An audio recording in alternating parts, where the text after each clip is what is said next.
ప్రతి ఒక్కదంటే ఫెయిల్ అయింది. ఇవాళ పోయి మొన్న దావోస్ పోయాను, సింగపూర్ పోయాను. ఏందే 1,40,000 1,60,000 కోట్లు అంటారు. పోయినసారి దావోస్ పోయి 40,000 కోట్లు వచ్చినాయని 40,000 కోట్లని అనౌన్స్ చేసి ఒక్క రూపాయి రాలేదు. 40,000 కోట్లు తెస్తాను పోయినసారి పోయినావు, 6 నెలల కింద పోయి తెస్తాను. ఆ 40,000 కోట్లు ఎటుపోయినాయి? మేఘా కృష్ణారెడ్డి ఎక్కడ వ్యక్తే నీ ఇంటి పక్కనే ఉంటాడు, ఈ పక్క ఆ వెనకనే ఉంటాడు. ఇక్కడ పోయి ఒప్పందం పెట్టుకోక అక్కడ పోయి ఒప్పందం పెట్టుకుంటావు మేఘా కృష్ణారెడ్డి. సిగ్గు లేదు రేవంత్ రెడ్డి గారు. అన్ని బోకర్ మాటలే.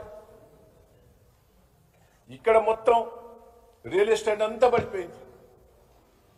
రాష్ట్ర ప్రభుత్వం ఆదాయం పడిపోయింది. ఉన్న కంపెనీలనే వెళ్ళిపోతాను. వరంగల్కి వచ్చిన కంపెనీలు, మీ అగ్రిమెంట్ చేసిన కంపెనీలను ప్రభుత్వం సపోర్ట్ చేస్తలేదని వాళ్ళు వెళ్ళిపోయారు. టెక్స్టైల్ పార్కుల ఇప్పటి వరకు కూడా వాళ్ళతో కంపెనీలతో ఫోన్లు చేస్తే రాష్ట్ర ప్రభుత్వం మాకు సపోర్ట్ చేస్తలేదని చెప్తారు వాళ్ళు. మొత్తం ఐటీ కంపెనీలన్నీ వెళ్ళిపోతాయి. ఉద్యోగాలన్నీ ఉద్యోగం రోడ్ల మీద పడ్డారు.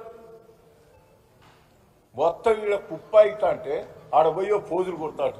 ఈయన బోట్లో తిరుక్కుంటా, ఇంకెక్కడ తిరుక్కుంటా పోజులు కొడతాడు. ఇది చేస్తాను అది చేస్తాను.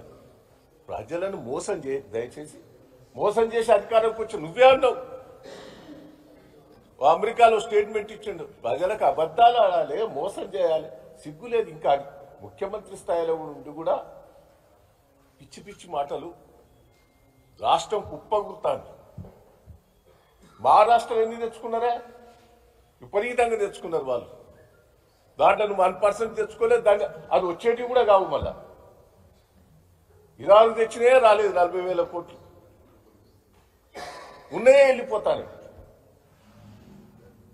దయచేసి నువ్వు వచ్చేసి నువ్వు ఇచ్చిన హామీలు ఒక్కటి నిలబెట్టుకుంటలేవు. ప్రజలను మోసం చేస్తున్నావు. ఏదో లోకల్ బాడీ ఎన్నికల లోపల జిమ్మిక్స్ చేస్తున్నావు. నువ్వు ముఖ్యమంత్రి అయ్యేందుకు జిమ్మిక్ చేసినావు. మళ్ళా లోకల్ బాడీ ఎన్నికల లోపల జిమ్మిక్ చేయబోతున్నారు. ప్రజలు నమ్మరు,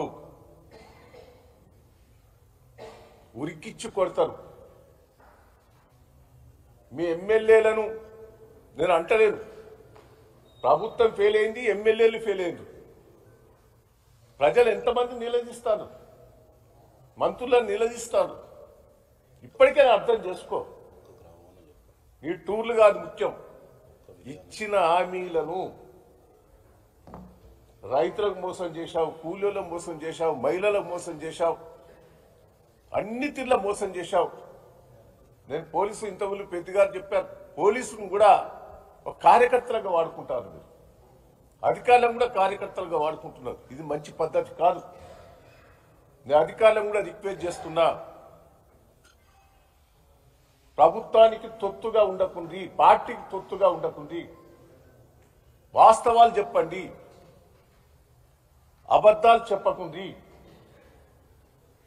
పోలీసు వాళ్ళు కూడా దయచేసి తప్పుడు కేసులు పెడుతున్నారు చాలా మంది మీద. పోలీసు వాళ్ళకు కూడా చెప్తున్నాం, మళ్ళీ వచ్చేది బీఆర్ఎస్ టీఆర్ఎస్ ప్రభుత్వమే. ఏ అధికారులు తప్పుడు చేసినా, తప్పుడు కేసులు పెట్టినా పోలీసుల మీద మేము వదిలిపెట్టాం. ప్రజల్లో తిరుగుబాటు వచ్చింది. రేపు లోకల్ బాడీ ఎన్నికల్లో కూడా అన్నిట్లా బీఆర్ఎస్ టీఆర్ఎస్ గెలవబోతుంది. మీరు జాగ్రత్తగా ఉండాలని అధికారులకు కూడా నేను రిక్వెస్ట్ చేసి చెప్తున్నా. రేవంత్ రెడ్డి గారు కూడా మార్పు తెచ్చుకో. ఇప్పటికైనా ప్రజలలో రియాక్షన్ వచ్చింది, ఇదైనా అర్థం చేసుకో. ప్రభుత్వం ఏదైతే మీరు హామీలు ఇచ్చారో అవన్నీ నిలబెట్టుకోవాలని మేము బీఆర్ఎస్ టీఆర్ఎస్ తరఫున డిమాండ్ చేస్తున్నాం కూడా ఈ సందర్భంగా మీకు తెలియజేస్తున్నాం.